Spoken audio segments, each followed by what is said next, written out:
सुप्रभात छात्रों। आज हम सीखेंगे उपसर्ग और प्रत्यय।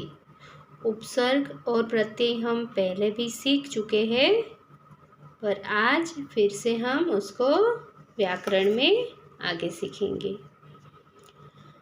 भाषा का विकास शब्दों से ही होता है, क्योंकि शब्दों से ही भाषा बनती है।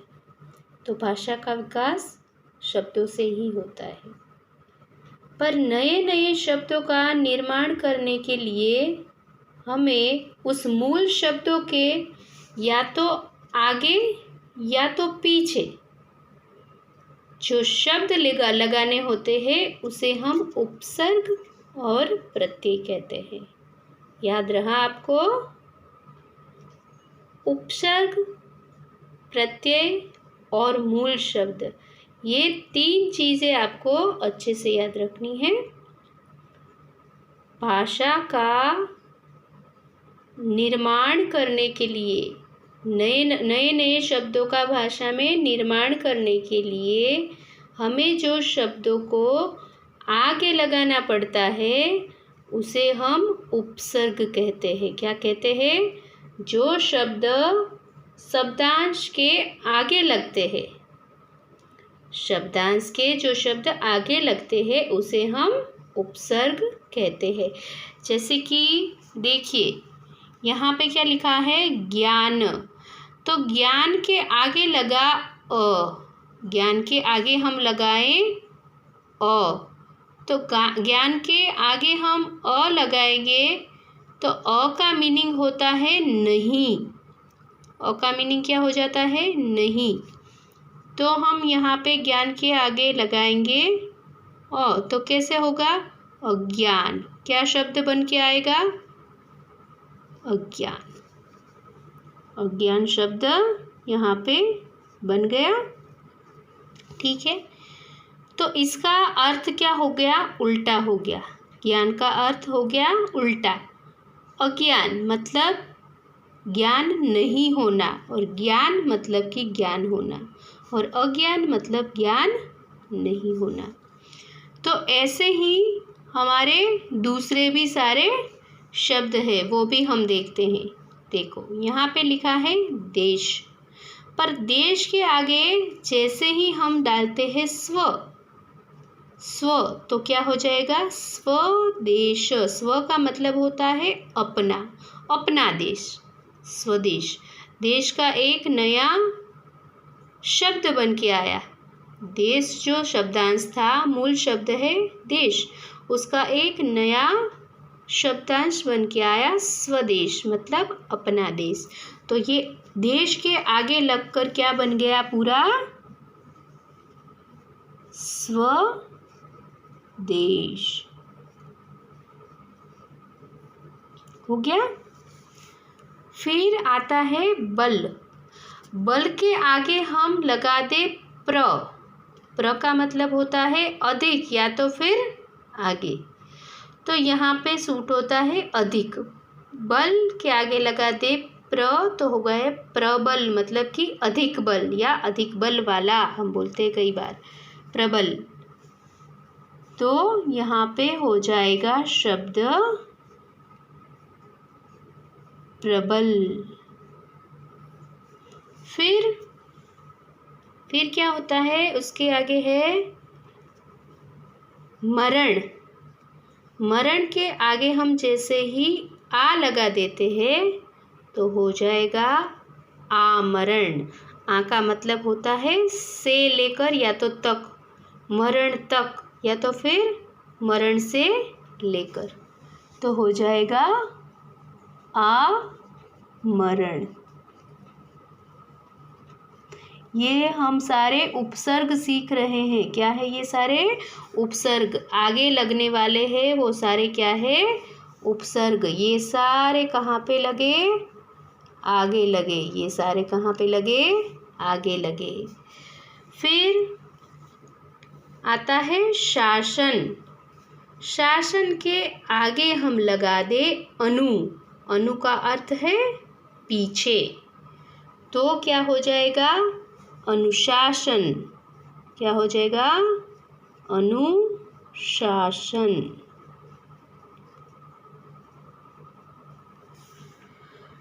फिर आता है शब्द बल। ये फिर आया बल। बल के आगे हम लगा दे निर। निर आगे नीर लगेगा तो क्या हो जाएगा? र आधा है, देख लो फिर से, ठीक से देख लो। र कैसा है? आधा है, तो रेफ की मात्रा में चला जाएगा। ये आगे आ गया निर, तो क्या हो गया? ये निर्बल। क्या हो जाएगा? निर्बल। निर्बल हो गया। ठीक है। जिसके पास बल नहीं है, नहीं होना, बिना का, निर्बल, बल बिना। फिर आता है नाम। नाम के आगे हम लगा दे बद, तो क्या हो जाएगा? बदनाम। नाम के आगे लग गया बद। बद मतलब बुरा, बुरा नाम, तो हो गया बदनाम।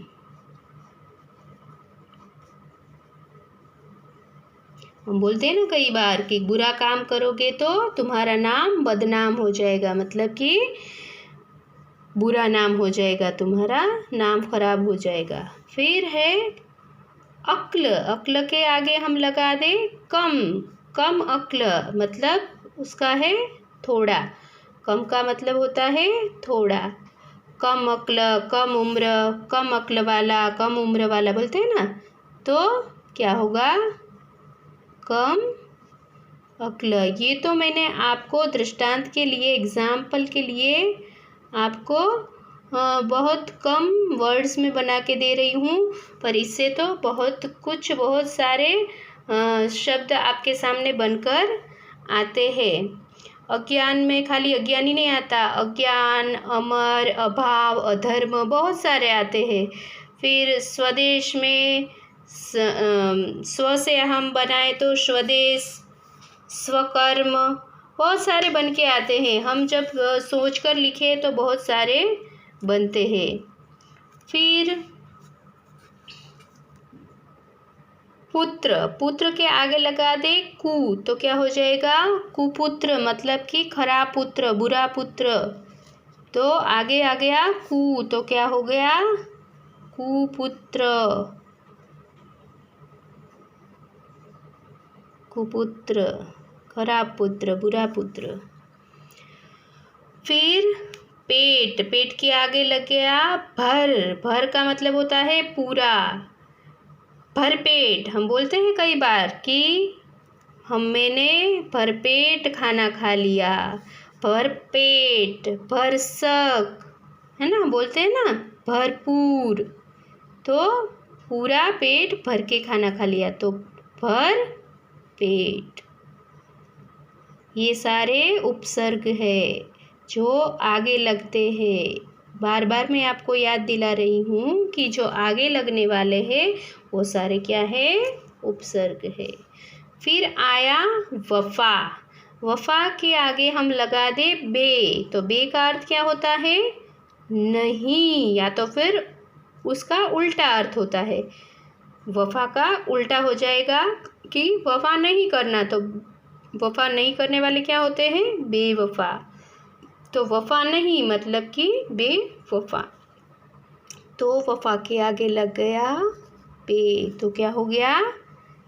बेवफा।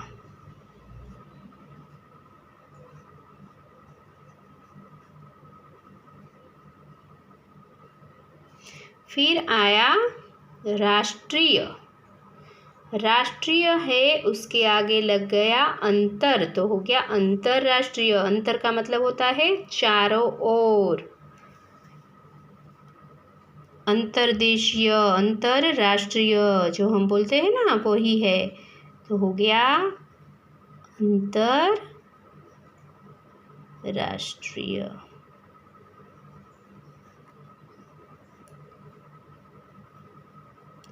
तो बच्चों, आपको उपसर्ग समझ में आए होंगे। मैं आशा करती हूँ कि आपको उपसर्ग समझ में आए हैं। तो ऐसे ही बहुत सारे उपसर्ग है जो हम बोल सकते हैं, बना सकते हैं बोल के सोचकर हमारे सामने मूल शब्द आए तो मूल शब्द से सोचकर हम अपने उपसर्ग बना सकते हैं। और आपको तो अभी बनाने नहीं होते हैं, एग्ज़ाम में आपको पूछे कि इस उपसर्ग से शब्दांश बनाइए, शब्द बनाइए, तो आप बना ही सकते हो। ठीक है, या तो फिर कोई शब्द दिया है और आपको पूछा जाए कि इसमें से उपसर्ग ढूंढिए, तो भी आप ढूंढकर उपसर्ग निकाल सकते हो।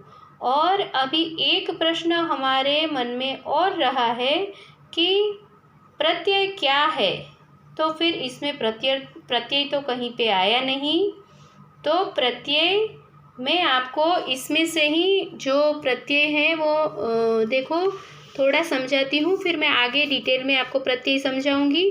जैसे कि यहाँ पे हमने वर्ड बना दिया अज्ञान, फिर यहाँ पे हम बनाए कि अज्ञानता, यहाँ पे बनाए हम कि अज्ञानता। तो अज्ञानता में जो पीछे वाला जो ता है वो क्या है, प्रत्यय। आगे लगने वाला है वो है उपसर्ग, आगे लगने वाले सारे क्या है, उपसर्ग, और पीछे लगने वाले हैं वो है प्रत्यय। तो ये ता आया वो क्या आया, प्रत्यय। फिर है स्वदेश, तो स्वदेश को हम बना दे स्वदेशी, तो स्वदेशी में पीछे लगने वाली जो बड़ी ई है वो क्या हुआ, प्रत्यय। फिर प्रबल, तो प्रबलता यहाँ पे कर दिया प्रबलता, प्रबलता में पीछे वाला ता लगा जो वो क्या है, प्रबलता है, वो ता है वो प्रत्यय है।